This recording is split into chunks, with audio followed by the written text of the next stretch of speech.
যারা ওলি আল্লাহ আছেন তারা নবীর প্রেম ছাড়া ওলি আল্লাহ হইতে পারেন কত ঠিক কিনা বেটি। যারা ওলি আল্লাহর সাথে বেয়াদবি করে তাদেরকে আমরা জানিয়ে দিতে চাই, আমার নবী বলেন মান আদালি ওয়ালিয়ান ফাকাদ আদানতুহু বিল হারবে। যারা ওলি আল্লাহর সাথে বেয়াদবি করে দুশমনি করে আমি আল্লাহ তাদের সাথে যুদ্ধ ঘোষণা করি। সুবহানাল্লাহ বলেন। তাহলে ওলি আল্লাহদের সাথে দুশমনি করা যাবে? ওলি আল্লাহদের সাথে দুশমনি করলে বাবা দুনিয়াতে শান্তি নাই, আখিরাতে শান্তি নাই, কবরে শান্তি নাই, মিজানে শান্তি নাই, কোন জায়গায় শান্তি নাই। কথা ঠিক কিনা বেটি?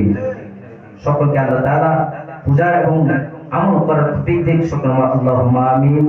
আমি ওদম গুনাহগারের জন্য সকলে দোয়া করবেন যাতে বাংলাকে আলিম হতে পারি এবং দ্বীনের খেদমত করতে পারি, এই দরবারের খেদমত করতে পারি, আমার মা বাবার মনের আশা যাতে আমি কবুল করতে পারি।